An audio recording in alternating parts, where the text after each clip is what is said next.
যখন আমরা হুসাইন বিন আলী রাদিয়াল্লাহু আনহু সম্পর্কে আলোচনা করছি, তখন আসলে এটি এমন একটি ঘটনা যেই ঘটনায় অনেক অত্যুক্তি হয়েছে, অতিরঞ্জন হয়েছে, অনেক মানুষ অনেক বাড়াবাড়ি করেছে এবং অনেক মিথ্যে বাতিল ঘটনা এ বিষয়ে তৈরি করা হয়েছে, মিথ্যে বাতিল হাদিস এ বিষয়ে বানানো হয়েছে।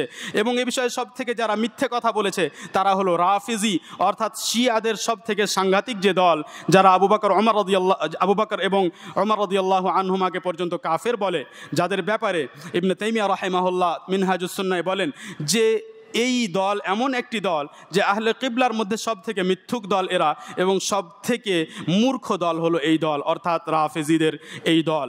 তাই মুসলিমদেরকে সতর্ক হতে হবে যে যখন এই দিনগুলোতে, এখন যেই দিনগুলো আমরা অতিবাহিত করছি, এই দিনগুলোতে বিভিন্ন রকমের কথা আসতে পারে হোসেন রাদিয়াল্লাহু আনহু সম্পর্কে, ইয়াজিদ বিন মুআবিয়া সম্পর্কে, সে সমস্ত কথা শুনেই আপনি চোখ বন্ধ করে তা বিশ্বাস করবেন না।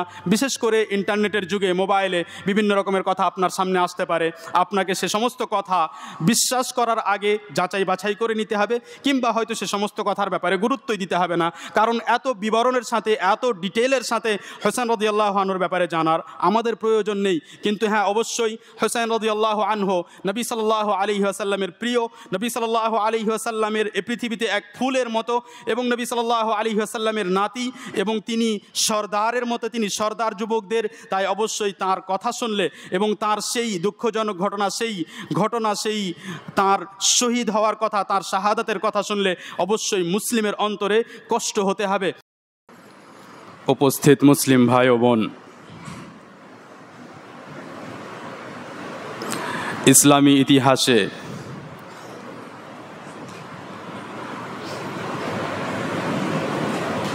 আমরা যে মাস এখন অতিবাহিত করছি, মুহররম মাসে কয়েকটি বড় ঘটনা ঘটেছে। মূলত দুটি বড় ঘটনা ঘটেছে যার ব্যাপারে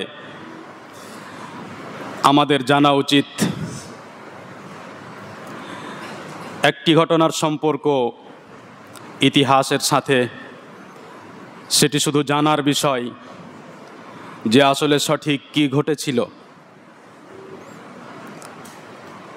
এবং দ্বিতীয় ঘটনাটির সম্পর্ক আমলের সাথে,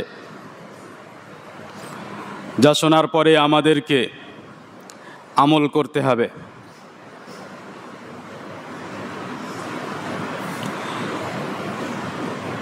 যেহেতু দ্বিতীয় ঘটনা, যেই ঘটনাটির ব্যাপারে বলা হলো যে আমলের বিষয়, সেটি ইতিহাসের দিক থেকে, সময়ের দিক থেকে পূর্বে ঘটেছে, এবং তা হলো যে মুহররম মাসের 10 তারিখে আল্লাহ রাব্বুল আলামিন মুসা আলাইহিস সালাতু ওয়াস সালাম ও তার জাতিকে ফিরআউন ও তার সৈন্যদল হতে মুক্তি দান করেছিলেন।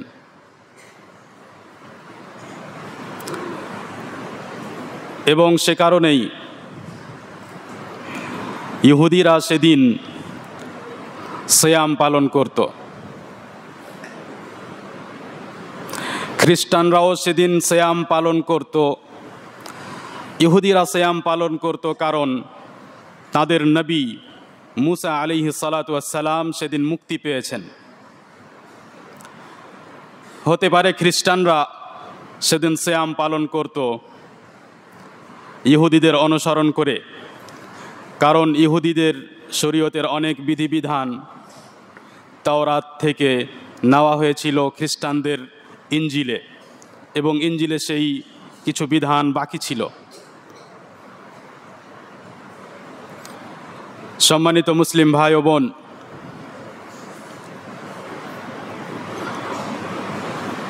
আমরা যখন আশ-শাহরুল মুহররম কিংবা আরবিতে আশ-শাহরুল হারাম শুনি,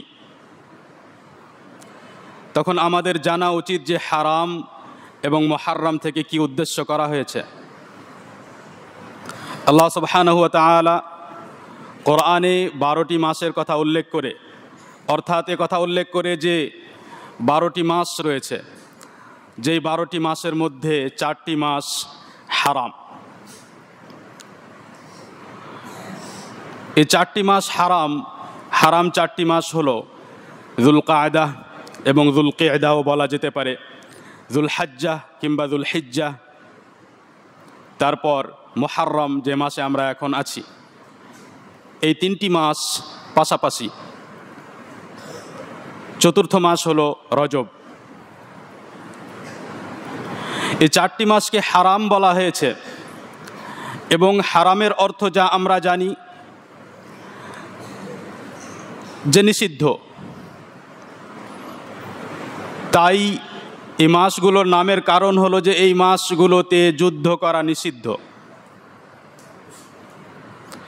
যুদ্ধর প্রয়োজন হলেও, যুদ্ধর বৈধতা আসলেও এই মাসগুলোতে যুদ্ধ করা যাবে না। এই চারটি মাসকেই হারাম মাস বলা হয়েছে। কিন্তু যদি আপনি লক্ষ্য করেন তো দেখতে পাবেন যে বিশেষ করে আশ-শাহরুল মুহররমকে মুহররম নাম দেওয়া হয়েছে, নিষিদ্ধ, হারামকৃত। ইবনে কাসির রাহিমাহুল্লাহ বলেন যে এই মাসের হারাম হওয়া, এই মাসের মধ্যে যুদ্ধ নিষিদ্ধ হওয়া এবং এই মাসের সম্মান ও মর্যাদার কথাকে আরও বেশি জোরালো করার জন্য তার নামই আল মুহররম। এই মুহররম মাসের 10 তারিখকে আশুরা বলা হয়, কিন্তু আসলে আশুরা দশম রাত্রির বৈশিষ্ট্য, দশম রাত্রির গুণ। কুরতুবী রাহিমাহুল্লাহ বলেন যে আশুরা শব্দ আসলে আরবির আশিরাতুন থেকে পরিবর্তন করে নেওয়া হয়েছে। আশিরাতুনকে পরিবর্তন করে আশুরা বানানো হয়েছে, যার উদ্দেশ্য এই দিনকে বেশি সম্মান দেওয়া এবং এই আশুরা শব্দের মধ্যে বেশি অর্থবহতা রয়েছে। তাই তাকে আশেরাহ না বলে তার সম্মানার্থে, তার সম্মানকে বৃদ্ধি করার জন্য তাকে বিশেষ নাম দেওয়া হয়েছে, বিশেষ এক ওজন অনুযায়ী, যা হলো আশুরা। যেহেতু এই আশুরা এবং আশেরাহ দশম রাত্রির সিফাত, দশম রাত্রির গুণ, তার মানে হলো যে আসলে আশুরা দশম রাত্রির জন্য, দশম রাত্রির বৈশিষ্ট্য, তার গুণ। কিন্তু এই দিনকে এখন আশুরা বলা হয় কারণ সেই দিন সেই রাত্রের পরে আসে। তাই এখন এই জিনিসটি, আশুরা শব্দটি দশম দিনের নামের মতো হয়ে গেছে। মুহররম মাসের 10 তারিখকে এখন আশুরা বলা হয়। এবং যখন বলা হয় ইয়াউমু আশুরা, আশুরার দিন, তখন উদ্দেশ্য হয় আশুরা থেকে সেই দশম রাত, যার দিনকে ইয়াউমে আশুরা বলা হয়েছে। এ বিষয়গুলো বোঝার পর আমাদেরকে কথা জানতে হবে যে আশুরা এবং মুহররম মাসের এই 10 দিন এমন এক দিন যেই দিনের সম্মান পূর্বের লোকরাও করেছে। ইহুদ ও খ্রিস্টানদের পাশাপাশি কুরাইশরা পর্যন্ত, কাফেররা পর্যন্ত এই দিনকে সম্মান করত। সহিহ বুখারীতে আয়েশা রাদিয়াল্লাহু আনহা বর্ণনা করেন, আন্না কুরাইশান কানাত তাসুমু ইয়াওমা আশুরা ফিল জাহিলিয়াহ। ইসলাম আসার পূর্বে জাহিলিয়াতের যুগেও কুরাইশের কাফেররা এই দিন সিয়াম রাখত। তারা সিয়াম কোন ভিত্তিতে রাখত সেটা এক ভিন্ন বিষয়। হতে পারে যে পূর্বের যে শরীয়ত ইব্রাহিম আলাইহিস সালাতু ওয়াস সালামের, সেই শরীয়তের ভিত্তিতেই রাখত, কিন্তু তারা এই দিনকে সম্মান করত, এই দিনের মূল্যায়ন করত। ইয়াউমে আশুরা আসলে এমন এক দিন যেই দিন নবী সাল্লাল্লাহু আলাইহি ওয়াসাল্লাম সিয়াম রাখার কথা বলেছেন, যেই দিনে সিয়াম রাখতে হবে। কিন্তু ইয়াউমে আশুরা এর দিনে সিয়াম রাখা, আশুরার এই দিনে সিয়াম রাখা আসলে কি ফরজ, আবশ্যক নাকি সুন্নাত? কোনো সময় কি ফরজ ছিল, পরে সুন্নাত হয়েছে? এ বিষয়ে একাধিক হাদিস বর্ণিত হয়েছে। সম্মানিত মুসলিম ভাই ও বোন, নবী সাল্লাল্লাহু আলাইহি ওয়াসাল্লাম সহিহ মুসলিমের বর্ণনায় সালামা ইবনুল আকওয়া রাদিয়াল্লাহু আনহু বর্ণনা করেন যে নবী সাল্লাল্লাহু আলাইহি ওয়াসাল্লাম বাআসা রাজুলাম মিন আসলাম ইয়াওমা আশুরা فأمره أن يؤذن في الناس من كان لم يصم فليصم ومن كان صام ومن كان أكل فليتم صومه إلى الليل। যে রসুল সাল্লাল্লাহু আলাইহি ওয়াসাল্লাম আশুরার দিন রসুল সাল্লাল্লাহু আলাইহি ওয়াসাল্লাম আসলাম গোত্রের এক ব্যক্তিকে এ ঘোষণা দেওয়ার জন্য পাঠালেন যে যে ব্যক্তি সিয়াম রাখেনি এদিন সে যেন সিয়াম রাখে, আর যে ব্যক্তি কোনো কিছু খেয়ে নিয়েছে সে যেন রাত পর্যন্ত তার বাকি সিয়াম পূরণ করে। এ অবস্থা তখন যখন নবী সাল্লাল্লাহু আলাইহি ওয়াসাল্লাম এদিনের সিয়ামকে আবশ্যক করেছিলেন, ফরজ করেছিলেন উম্মতে মুসলিমার ওপর। নবী সাল্লাল্লাহু আলাইহি ওয়াসাল্লাম যখন মদিনা পৌঁছালেন তখন প্রথমত নবী সাল্লাল্লাহু আলাইহি ওয়াসাল্লাম এই দিনের সিয়ামকে ফরজ করেছিলেন, কিন্তু পরে যখন রমজান মাসের সিয়াম ফরজ হলো তখন নবী সাল্লাল্লাহু আলাইহি ওয়াসাল্লাম ইখতিয়ার দিলেন, কেউ যদি চায় এদিন সিয়াম রাখতে পারে, কেউ যদি চায় এদিন সিয়াম নাও রাখতে পারে। সহিহ বুখারীতে বর্ণিত মুআবিয়া ইবনে আবি সুফিয়ান রাদিয়াল্লাহু আনহু বলেন, তিনি হজের মাসে কোনো এক বছর মেম্বারে দাঁড়িয়ে মদিনাবাসীদেরকে সম্বোধন করে বললেন, ইয়া আহলাল মদিনা আইনা উলামাউকুম, হে মদিনার অধিবাসীরা তোমাদের আলেমগণ কোথায়? অর্থাৎ তিনি আলেমগণকে এই বিষয়ে সতর্ক করতে চাইছিলেন, আশুরার সিয়াম সম্পর্কে তাদেরকে জানাতে চাইছিলেন, সে যে কারণেই হোক না কেন। তিনি বললেন, সামি'তু রাসূলুল্লাহি সাল্লাল্লাহু আলাইহি ওয়াসাল্লাম ইয়াকুল, আমি রাসূল সাল্লাল্লাহু আলাইহি ওয়াসাল্লামকে বলতে শুনেছি, হাযা ইয়াউমু আশুরা লাম ইয়াকতুবিল্লাহু আলাইকুম সিয়ামাহ ওয়া আনা সাইম ফামান আরাদা ফালইয়াসুম ওয়া মান শাআ ফালইফতির। যে আজ হলো আশুরার দিন, আজ হলো মুহররমের 10 তারিখ। এই দিনের সিয়াম আল্লাহ সুবহানাহু ওয়া তাআলা তোমাদের ওপর ফরজ করেননি, তাই যে চাইবে সে এদিন সিয়াম রাখতে পারবে, আর কেউ যদি চায় সিয়াম রাখবে না তাহলে তাকে তার অনুমতি দেওয়া হয়েছে। সহিহ বুখারীতে আয়েশা রাদিয়াল্লাহু আনহা বলেন যে রাসূল সাল্লাল্লাহু আলাইহি ওয়াসাল্লাম সিয়ামের আদেশ করলেন এই দিন, ফালাম্মা ফুরিদা রমাদান ক্বাল মান শাআ সাম ওয়া মান শাআ ফালইফতির। যখন রাসূল সাল্লাল্লাহু আলাইহি ওয়াসাল্লাম রমজান যখন ফরজ হলো, রমজানের সিয়াম যখন ফরজ হলো, তখন রাসূল সাল্লাল্লাহু আলাইহি ওয়াসাল্লাম অনুমতি দিলেন, কেউ যদি চায় তো সিয়াম রাখবে, আর কেউ যদি চায় তো ছাড়তেও পারে। তার মানে কি আমরা এদিনের সিয়ামকে মূল্যায়ন করব না? তার মানে কি আমরা এদিনের সিয়াম পালন করব না? কখনো না। এই হাদিসগুলোর উদ্দেশ্য হলো যে নবী সাল্লাল্লাহু আলাইহি ওয়াসাল্লাম উম্মতের জন্য এই কথা স্পষ্ট করেছেন যে এই দিনের সিয়াম ফরজ নয়, কিন্তু আসলে এই দিনের সিয়াম এত গুরুত্বপূর্ণ, এই দিনের সিয়াম এত ফজিলতপূর্ণ, এবং নবী সাল্লাল্লাহু আলাইহি ওয়াসাল্লাম এই দিনকে এত গুরুত্ব দিতেন যে আমরা শুনলে অবশ্যই সেই দিনের সিয়াম পালন করব।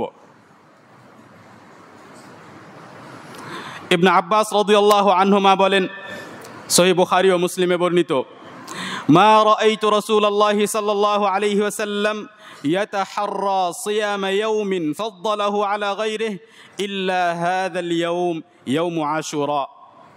আমি রাসূল সাল্লাল্লাহু আলাইহি ওয়াসাল্লামকে কোনো দিনের সিয়াম রাখার জন্য তার ইচ্ছে করতে দেখিনি, কোনো দিনের সিয়াম রাখার ইচ্ছে করতে দেখিনি যেই দিনের সিয়ামকে তিনি অন্য দিনের সিয়ামের ওপর শ্রেষ্ঠত্ব বা প্রাধান্য দিতেন ইয়াউমে আশুরা ছাড়া।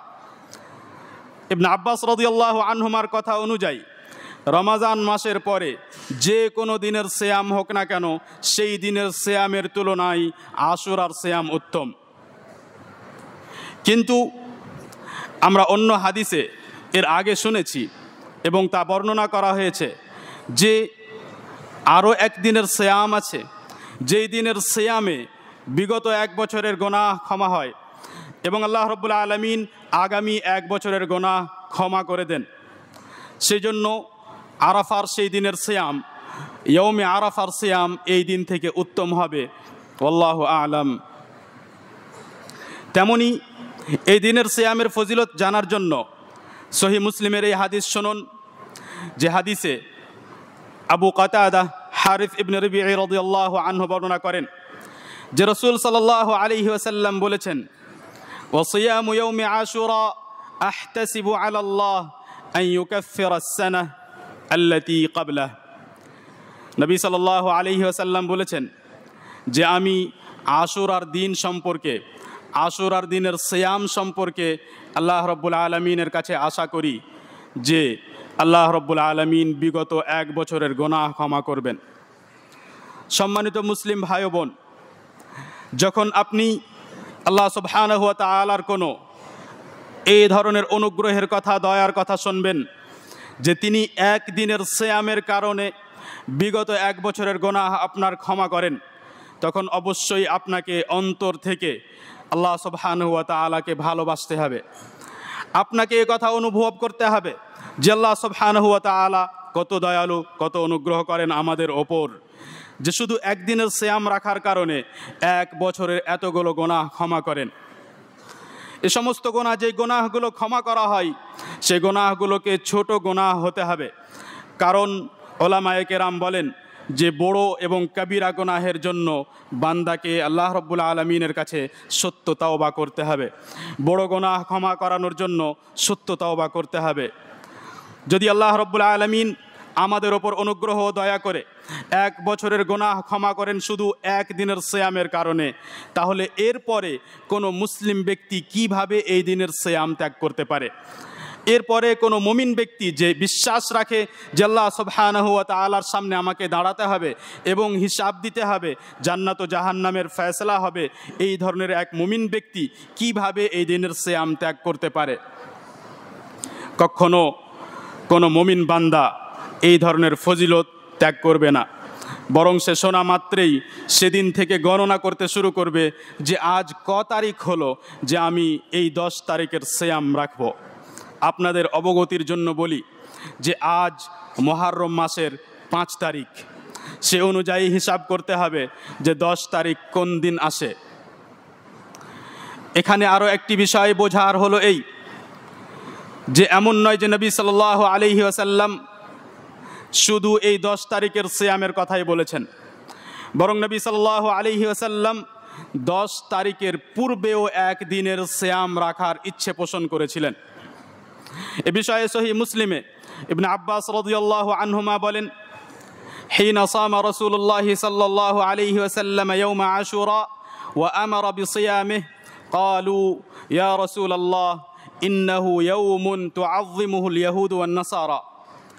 যখন রাসূল সাল্লাল্লাহু আলাইহি ওয়াসাল্লাম মদিনা আসলেন এবং মদিনা এসে যখন রাসূল সাল্লাল্লাহু আলাইহি ওয়াসাল্লাম এই দিনের সিয়াম রাখলেন আর সাহাবায়ে কিরামকে আদেশ করলেন যে তোমরা সবাই এদিনের 10 মুহররমের সিয়াম রাখবে, তখন নবী সাল্লাল্লাহু আলাইহি ওয়াসাল্লামকে বলা হলো যে হে আল্লাহ রাসূল সাল্লাল্লাহু আলাইহি ওয়াসাল্লাম, এটি তো এমন একটি দিন যেই দিনকে ইহুদ ও নাসারা, ইহুদি ও খ্রিস্টানরা বিশেষভাবে সম্মান করে, এবং আমাদের জানতে হবে যে নবী সাল্লাল্লাহু আলাইহি ওয়াসাল্লাম প্রথম ইহুদ ও খ্রিস্টানদের আহলে কিতাবদের অনুসরণ করা পছন্দ করতেন ওই সমস্ত বিষয়ে, যে সমস্ত বিষয়ে শরীয়তের মধ্যে, ইসলামের মধ্যে কোনো বিধান ছিল না।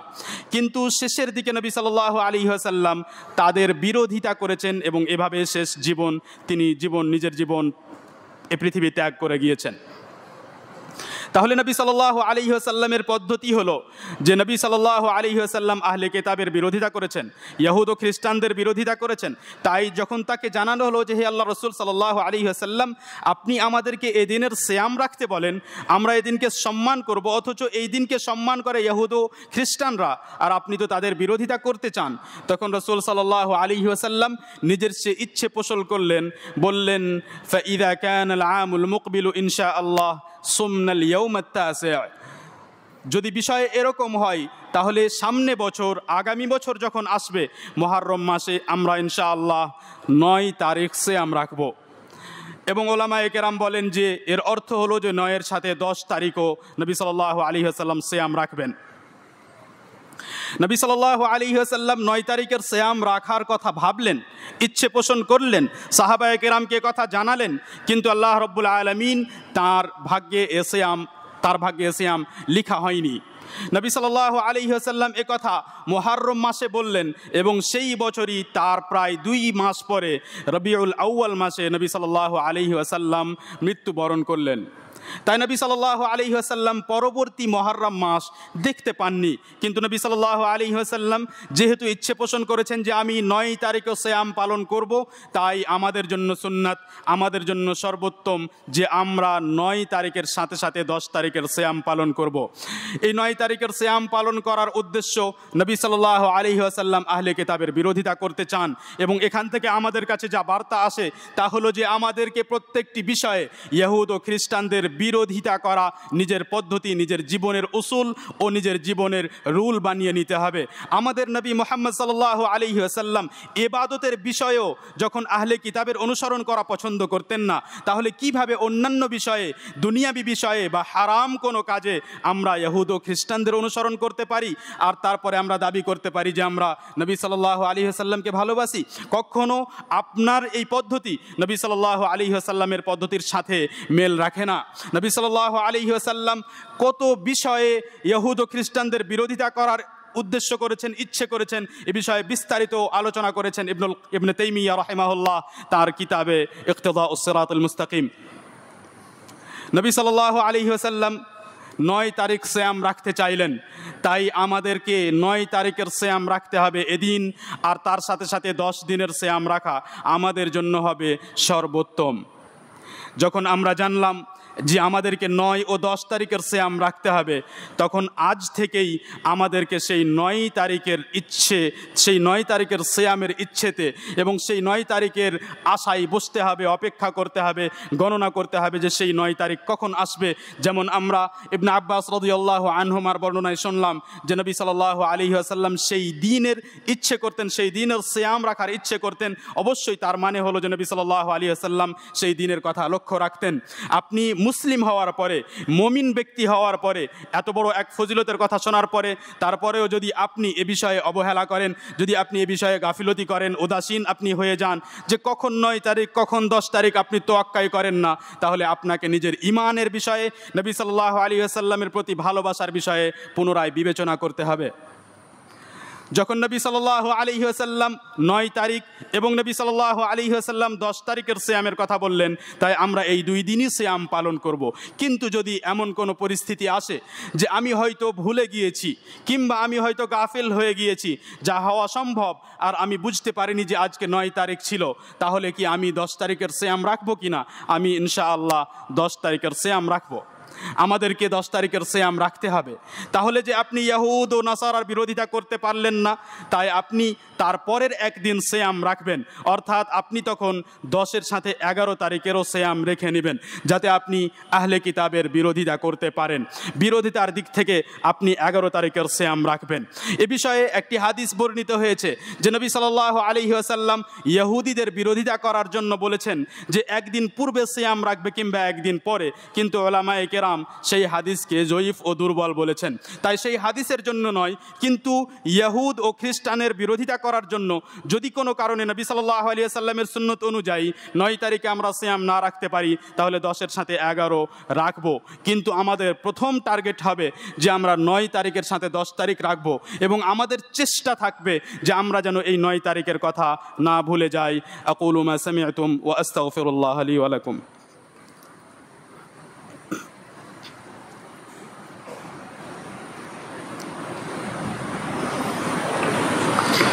আলহামদুলিল্লাহি ওয়া কাফা ওয়া সালামুন আলা ইবাদিহিল্লাযীনা ইসতাফা। সম্মানিত মুসলিম ভাই ও বোন, আল্লাহ সুবহানাহু ওয়া তাআলার দয়া এবং আল্লাহ তাআলার অনুগ্রহের কথা আপনি অনুভব করুন যে আল্লাহ রাব্বুল আলামিন আমাদেরকে গুনাহ ক্ষমা করানোর জন্য কত রকমের সুযোগ দেন।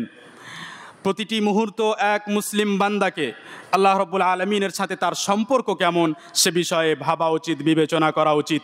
আল্লাহ রাব্বুল আলামিন একদিকে আপনার ওপর রহমত ও অনুগ্রহ বর্ষণ করছেন, অপর দিকে আপনার পক্ষ থেকে আল্লাহ রাব্বুল আলামিনের দিকে প্রতিটি মুহূর্ত নিয়মিত গুনাহের পর গুনাহ যাচ্ছে। এ বিষয়ে অবশ্যই আমাদেরকে ভাবা উচিত। সম্মানিত উপস্থিতি, আমরা এ মাসের দ্বিতীয় এক ঘটনার কথা উল্লেখ করেছিলাম, যে মাসে বড় এক ঘটনা ঘটেছিল, এবং সেই ঘটনাটি হলো যে এই মাসেই 10 তারিখেই সেই একই দিনে নবী সাল্লাল্লাহু আলাইহি ওয়াসাল্লামের নাতি হুসাইন ইবনু আলী ইবনে আবি তালিব রাদিয়াল্লাহু আনহুকে শহীদ করা হয়েছে। যখন এই দিন আসে তখন মুসলিমরা বিভিন্ন দলে বিভক্ত হয়ে যায়। কিছু মুসলিমরা গুনাহের কাজে লিপ্ত হয়, বিদআতে লিপ্ত হয়, কিছু এমন কাজ করে যে বিষয়ে কোরআন ও হাদিস কিছুই বলে না, কিছু এমন কথা বর্ণনা করতে শুরু করে যে বিষয়ে কোরআন ও হাদিসে স্পষ্ট কোনো কিছুই পাওয়া যায় না, এমনকি তারিখের দিক থেকেও, ইতিহাসের দিক থেকেও সেগুলো দুর্বল এবং সাব্যস্ত নয়। আমরা যখন এই ঘটনার কথা উল্লেখ করতে যাচ্ছি তখন আমাদের উদ্দেশ্য এ নয় যে আপনাদেরকে শুরু থেকে শেষ পর্যন্ত পুরো ঘটনার বিবরণ শোনাবো। উদ্দেশ্য হলো যে এক মুসলিম ব্যক্তিকে, আল্লাহ রাব্বুল আলামিনের বান্দাকে, এক মুমিন বান্দাকে, যে নিজেকে সাহাবায়ে কেরামের সাথে যুক্ত করে, যে নবী সাল্লাল্লাহু আলাইহি ওয়াসাল্লামের সুন্নাতের অনুসরণ করার দাবি করে, এই ধরনের এক মুমিন ব্যক্তিকে আসলে এই ঘটনা সম্পর্কে কি অবস্থান রাখা উচিত। এই ঘটনা সংক্ষিপ্তে বর্ণনা করলে ঘটনা হলো এভাবে যে হুসাইন ইবনে আলী ইবনে আবি তালিব রাদিয়াল্লাহু আনহু, যার জন্ম 4 হিজরিতে মদিনায় হয়, তিনি প্রায় 35 বছর বয়স পর্যন্ত মদিনায় অবস্থান করেন এবং নবী সাল্লাল্লাহু আলাইহি ওয়াসাল্লাম হুসাইন রাদিয়াল্লাহু আনহুকে এবং তার দ্বিতীয় ভাই হাসান রাদিয়াল্লাহু আনহুকে বলেন, হুমা রাইহানাতায়া মিনাদ দুনিয়া, এরা দুজন এ পৃথিবীতে আমার জন্য দুটি ফুলের মতো, এরা দুজন আমার জন্য পৃথিবীতে দুটি ফুলের মতো। নবী সাল্লাল্লাহু আলাইহি ওয়াসাল্লাম তাহলে হুসাইন এবং হাসান রাদিয়াল্লাহু আনহুমাকে কত ভালোবাসতেন তা এখান থেকে বোঝা যায়। এ হাদিস বুখারীতে বর্ণিত হয়েছে। হুসাইন রাদিয়াল্লাহু আনহু 35 বছর পর আলী রাদিয়াল্লাহু আনহুর সাথে, তার পিতার সাথে কুফা যান এবং 40 বছর পর্যন্ত সেখানেই থাকেন। তার ভাইও সেখানে থাকে, তিনিও সেখানে থাকেন। 40 হিজরিতে আলী ইবনে আবি তালিব রাদিয়াল্লাহু আনহুকে শহীদ করে দেওয়া হয়। এরপর সেখানে হাসান ইবনে আবি তালিব রাদিয়াল্লাহু আনহুর সাথে তিনি থাকেন প্রায় 60 হিজরি পর্যন্ত। হাসান ইবনে আবি তালিব রাদিয়াল্লাহু আনহু, হাসান ইবনে আলী ইবনে আবি তালিব রাদিয়াল্লাহু আনহু এরপরে খলিফা হয়ে যান। তাকে অনেক মানুষ খেলাফত দিয়ে দেন, তাকে খলিফা হিসাবে মেনে নেন, কিন্তু হাসান ইবনে আলী ইবনে আবি তালিব রাদিয়াল্লাহু আনহু নিজে এই খেলাফত ত্যাগ করেন এবং মুআবিয়া ইবনে আবি সুফিয়ানকে এই খেলাফত সুপর্দ করে দেন। এবং এ সম্পর্কেই সহিহ বুখারীতে আবু বকরা নুফাই ইবনুল হারিস রাদিয়াল্লাহু আনহু বলেন যে রাসূল সাল্লাল্লাহু আলাইহি ওয়াসাল্লাম একদিন মেম্বারে হাসান রাদিয়াল্লাহু আনহুকে নিয়ে উঠলেন। হাসান রাদিয়াল্লাহু আনহু তখন ছোট, তাকে নিয়ে মেম্বারে চাপলেন এবং তারপর বললেন, ইন্নাবনি হাদা সাইয়্যিদ, আমার এই ছেলে অর্থাৎ আমার এই নাতি হাসান এ হলো সরদার, এ হলো লিডার। তারপরে বললেন, ওয়ালা আল্লাহ আন ইউসলিহা বিহি বাইনা ফিআতাইনি মিনাল মুসলিমিন, এবং সম্ভবত আশা করি যে আল্লাহ রাব্বুল আলামিন এর মাধ্যমে মুসলিমদের দুই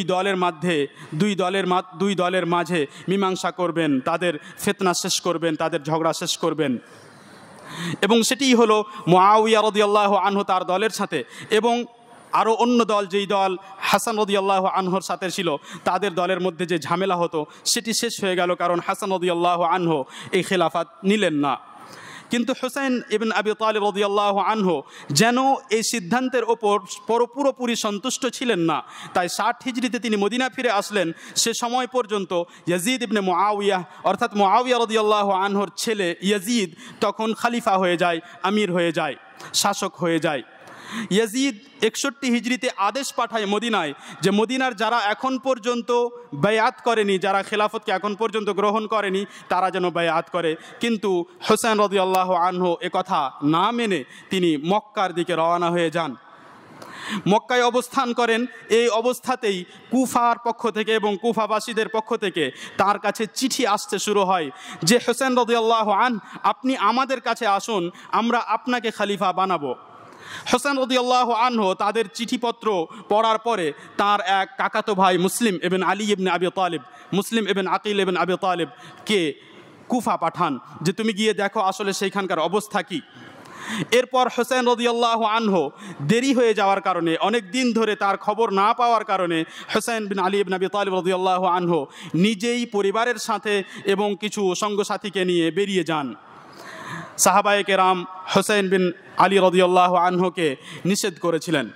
ইবনে আব্বাস রাদিয়াল্লাহু আনহুমা, ইবনে উমর রাদিয়াল্লাহু আনহুমা, জাফর ইবনে আবি তালিব, আব্দুল্লাহ ইবনে জাবির ইবনে আব্দুল্লাহ, এরা সবাই এবং আরও অন্যান্য সাহাবায়ে কেরাম হুসাইন রাদিয়াল্লাহু আনহুকে সতর্ক করেছিলেন যে আপনি কুফাবাসীদের কথার ওপর বিশ্বাস করবেন না, এরা ধোঁকা দিতে পারে। কিন্তু তাদের কথা না মেনেই তিনি কুফার দিকে বেরিয়ে যান। রাস্তায় হুর ইবনে ইয়াজিদ নামী এক ব্যক্তির সাথে দেখা হয়। হুর ইবনে ইয়াজিদ রাস্তায় সংবাদ দেন যে মুসলিম বিন আকিলকে হত্যা করে দেওয়া হয়েছে, সেইখানকার শাসক আব্দুল্লাহ ইবনে জিয়াদ তাকে হত্যা করেছে, তাই আপনি ফিরে যান। কিন্তু হুর ইবনে ইয়াজিদের কিছু ভাই, কয়েক ভাই হুসাইন রাদিয়াল্লাহু আনহুর সাথে ছিল, তাই এরা বলল যে না, আমরা আমাদের ভাইয়ের বদলা না নিয়ে আমরা ফিরে যেতে চাই না। এভাবে হুসাইন রাদিয়াল্লাহু আনহু কুফা পৌঁছান। সেখানে কিছু ঘটনা ঘটে, সেখানে হুসাইন রাদিয়াল্লাহু আনহু নিজের কথা তাদের সামনে পেশ করেন। যখন দেখেন যে তারা ধোঁকা দিয়েছে, যখন দেখেন যে তারা তার কথা মেনে নিচ্ছে না, তখন হুসাইন রাদিয়াল্লাহু আনহু তাদের সামনে পেশ করেছিলেন তিনটি কথা, তিনটি বিকল্প, যে হয় আমাকে ফিরে যেতে দাও, না হয় আমাকে ইয়াজিদ বিন মুআবিয়ার কাছে যেতে দাও, আর না হয় আমাকে কোনো সীমান্তের দিকে বেরিয়ে যেতে দাও, আমি সেই সীমান্তে গিয়ে জিহাদ করব, সেখানে আমি শহীদ হয়ে যাব। কিন্তু এ কথা তার গ্রহণ করা হয়নি। সেখানে এক ব্যক্তি ছিল শিমর ইবনু যিল জাউশান। বর্ণনাগুলো পড়ার পরে কথা বোঝা যায় যে শিমর ইবনু যিল জাউশানি বেশি উস্কানি দেওয়ার কারণে আব্দুল্লাহ ইবনে জিয়াদ এবং আব্দুল্লাহ ইবনে জিয়াদর মধ্যেও কিছু দোষ ত্রুটি ছিল, যার ফলে শেষে ওমর ইবনু সাদ বিন আবি ওয়াক্কাসের লিডারশিপে হুসাইন রাদিয়াল্লাহু আনহুর সাথে যুদ্ধ ঘটে এবং এই যুদ্ধে হুসাইন রাদিয়াল্লাহু আনহুকে শহীদ করা হয়। এ হলো সংক্ষিপ্ত ঘটনা। এরপরে এই ঘটনা সম্পর্কে বিভিন্ন কথা বর্ণনা হয়েছে। তাকে আসলে হত্যা কে করেছে, তার মাথা কাটা হয়েছে, তার মাথা কেটে নিয়ে ইয়াজিদ বিন মুআবিয়া রাদিয়াল্লাহু আনহুর কাছে যাওয়া হয়েছে। তিনি সেই মাথার ওপরে, তার মুখের ওপরে ইঙ্গিত করে কোনো খড়ি দিয়ে কথা বলেছেন। এই ধরনের কথাগুলো প্রায় বর্ণনা ভিত্তিক সাব্যস্ত হয় না। কিন্তু উলামায়ে কেরাম যেমন ইবনে তাইমিয়া রাহিমাহুল্লাহ, তার পূর্বে ইমাম আহমদ রাহিমাহুল্লাহ, এদের পরে যাহাবী রাহিমাহুল্লাহ, উলামায়ে কেরাম যেহেতু ইয়াজিদ বিন মুআবিয়া এমন একজন ব্যক্তি ছিল যে সাহাবী নয়, এবং ইয়াজিদ বিন মুআবিয়া এমন একজনও নয় যে খুব নেক এবং সালেহ এবং আল্লাহ রাব্বুল আলামিনের ওলি, খুব নেক বান্দা ছিল, যেহেতু তার দ্বারাই কিছু ভুলও হয়েছে এবং তার দ্বারাই কিছু নেকির কাজও হয়েছে। এবং বিশেষভাবে ইবনে তাইমিয়া রাহিমাহুল্লাহ বলেন যে ইয়াজিদ ইবনে মুআবিয়া যদিও হুসাইন রাদিয়াল্লাহু আনহুকে হত্যা করার আদেশ দেননি, যদিও ইয়াজিদ ইবনে মুআবিয়া এ বিষয়ে হয়তো আনন্দিতও হননি, যেমন এ বিষয়ে বর্ণনা পাওয়া যায় যে তিনি আনন্দিত হননি, বরং তিনি বলেছিলেন যে আমি তোমাদের হুসাইন রাদিয়াল্লাহু আনহুকে হত্যা না করলেও তোমাদের প্রতি সন্তুষ্ট ছিলাম, তোমাদের আনুগত্যে সন্তুষ্ট ছিলাম। কিন্তু যেহেতু ইয়াজিদ বিন মুআবিয়া সে সময়ে ক্ষমতায় ছিল এবং হুসাইন রাদিয়াল্লাহু আনহুর এই মৃত্যুর বিষয়ে তিনি কোনো পদক্ষেপ নেননি, তার বদলা নেওয়ার বিষয়ে, ইন্তেকামের বিষয়ে তিনি কোনো পদক্ষেপ নেননি, তার জন্যই অনেক মানুষ তাকে অপছন্দ করেন। যাহাবী রাহিমাহুল্লাহ হুসাইন রাদিয়াল্লাহু আনহুর ব্যাপারে কথা বলতে গিয়ে ইয়াজিদ বিন মুআবিয়ার বিষয়ে আলোচনা করতে গিয়ে বলেন যে ইয়াজিদ বিন মুআবিয়া এমন একজন ব্যক্তি যে তার রাজত্ব শুরু হয় হুসাইন রাদিয়াল্লাহু আনহুর হত্যার সাথে, হুসাইন রাদিয়াল্লাহু আনহুকে শহীদ করে, এবং তার রাজত্ব শেষ হয় হাররা নামক সেই ঘটনার সাথে, যেই ঘটনা অত্যন্ত দুঃখজনক ছিল, যা মদিনায় ঘটেছিল। এভাবে এই ব্যক্তির জীবনটি যেন বরকতময় হয়নি। তিনি বলেন লাম ইউবারাক ফি উমরিহি, তার বয়সে, তার আয়ুতে যেন বরকত হয়নি। আর সেই জন্যই তার এই ধরনের ঘটনা তার জীবনে ঘটার কারণেই মানুষ তাকে অপছন্দ করেছে। কিন্তু আমরা ওলামায়ে কেরামের কথার ভিত্তিতে একাধিক ওলামা এবং ইবনে তাইমিয়া রাহিমাহুল্লাহ বলেন যে অধিকাংশ মধ্যপন্থী ওলামায়ে কেরাম, ইমাম আহমদ থেকে নিয়ে তারপরের যুগের সমস্ত মধ্যপন্থী ওলামায়ে কেরামদের কথাকে সামনে দেখলে বোঝা যায় যে ইয়াজিদ বিন মুআবিয়া সম্পর্কে একজন মুসলিমের অবস্থান হবে যে সেই ব্যক্তিকে লা ইউহাব্বু ওয়ালা ইউসাব, না তাকে ভালোবাসতে হবে আর না তাকে গালি দিতে হবে, তাকে কোনো গালিও দিতে হবে না, তাকে কোনো খারাপ কথাও বলতে হবে না, এবং তাকে ভালোবাসতে হবে না। এভাবে ওলামায়ে কেরাম এ ঘটনা সম্পর্কে কথা বলেছেন। আল্লাহ সুবহানাহু ওয়া তাআলা যেন আমাদেরকে তারিখ সম্পর্কে, ইতিহাস সম্পর্কে সঠিক তথ্য জানার এবং সেই অনুযায়ী অবস্থান রাখার তৌফিক দান করেন। যখন আমরা হোসেন বিন আলী রাদিয়াল্লাহু আনহু সম্পর্কে আলোচনা করছি তখন আসলে এটি এমন একটি ঘটনা যেই ঘটনায় অনেক অত্যুক্তি হয়েছে, অতিরঞ্জন হয়েছে, অনেক মানুষ অনেক বাড়াবাড়ি করেছে এবং অনেক মিথ্যে বাতিল ঘটনা এ বিষয়ে তৈরি করা হয়েছে, মিথ্যে বাতিল হাদিস এ বিষয়ে বানানো হয়েছে। এবং এ বিষয়ে সব থেকে যারা মিথ্যে কথা বলেছে তারা হলো রাফিজি, অর্থাৎ শিয়াদের সব থেকে সাংঘাতিক যে দল, যারা আবু বকর এবং ওমর রাদিয়াল্লাহু আনহুমাকে পর্যন্ত কাফের বলে, যাদের ব্যাপারে ইবনে তাইমিয়া রাহিমাহুল্লাহ মিনহাজুস সুন্নাহ বলেন যে এই দল এমন একটি দল যে আহলে কিবলার মধ্যে সব থেকে মিথ্যুক দল এরা এবং সব থেকে মূর্খ দল হলো এই দল, অর্থাৎ রাফেজিদের এই দল। তাই মুসলিমদেরকে সতর্ক হতে হবে যে যখন এই দিনগুলোতে, এখন যেই দিনগুলো আমরা অতিবাহিত করছি, এই দিনগুলোতে বিভিন্ন রকমের কথা আসতে পারে হোসেন রাদিয়াল্লাহু আনহু সম্পর্কে, ইয়াজিদ বিন মুআবিয়া সম্পর্কে, সে সমস্ত কথা শুনেই আপনি চোখ বন্ধ করে তা বিশ্বাস করবেন না। বিশেষ করে ইন্টারনেটের যুগে মোবাইলে বিভিন্ন রকমের কথা আপনার সামনে আসতে পারে, আপনাকে সে সমস্ত কথা বিশ্বাস করার আগে যাচাই বাছাই করে নিতে হবে, কিংবা হয়তো সে সমস্ত কথার ব্যাপারে গুরুত্বই দিতে হবে না, কারণ এত বিবরণের সাথে, এত ডিটেলের সাথে হোসেন রাদিয়াল্লাহু আনহুর ব্যাপারে জানার আমাদের প্রয়োজন নেই। কিন্তু হ্যাঁ, অবশ্যই হোসেন রাদিয়াল্লাহু আনহু নবী সাল্লাল্লাহু আলাইহি ওয়াসাল্লামের প্রিয়, নবী সাল্লাল্লাহু আলাইহি ওয়াসাল্লামের এ পৃথিবীতে এক ফুলের মতো, এবং নবী সাল্লাল্লাহু আলাইহি ওয়াসাল্লামের নাতি, এবং তিনি সর্দারের মতো, তিনি সর্দার যুবকদের। তাই অবশ্যই তার কথা শুনলে এবং তার সেই দুঃখজনক ঘটনা, সেই তার শহীদ হওয়ার কথা, তার শাহাদাতের কথা শুনলে অবশ্যই মুসলিমের অন্তরে কষ্ট হতে হবে।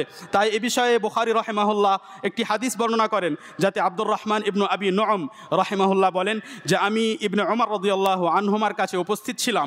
এ সময় এক ব্যক্তি এসে ইবনে ওমর রাদিয়াল্লাহু আনহুমাকে মশার রক্ত সম্পর্কে প্রশ্ন করলো। যে মশার রক্তের বিষয়ে একটি প্রশ্ন করা হলো, যে কোনো প্রশ্ন হতে পারে, যে মশার রক্ত সম্পর্কে তাকে প্রশ্ন করা হলো। ইবনে ওমর রাদিয়াল্লাহু আনহুমা তার প্রশ্নের উত্তর না দিয়ে তাকে একথা বোঝাতে চাইলেন যে তুমি মশার রক্ত নিয়ে প্রশ্ন করছো, এটি তো সহজ বিষয়, তোমরা তো এর থেকে বড় ঘটনা ঘটিয়েছো এর পূর্বে। তাকে জিজ্ঞেস করলেন মিম্মান আনতুম, তুমি আসলে কোন গোত্রের মানুষ, কোথা থেকে তুমি এসেছো? তখন সে ব্যক্তি বলল মিনাল ইরাক, আমি ইরাক থেকে এসেছি।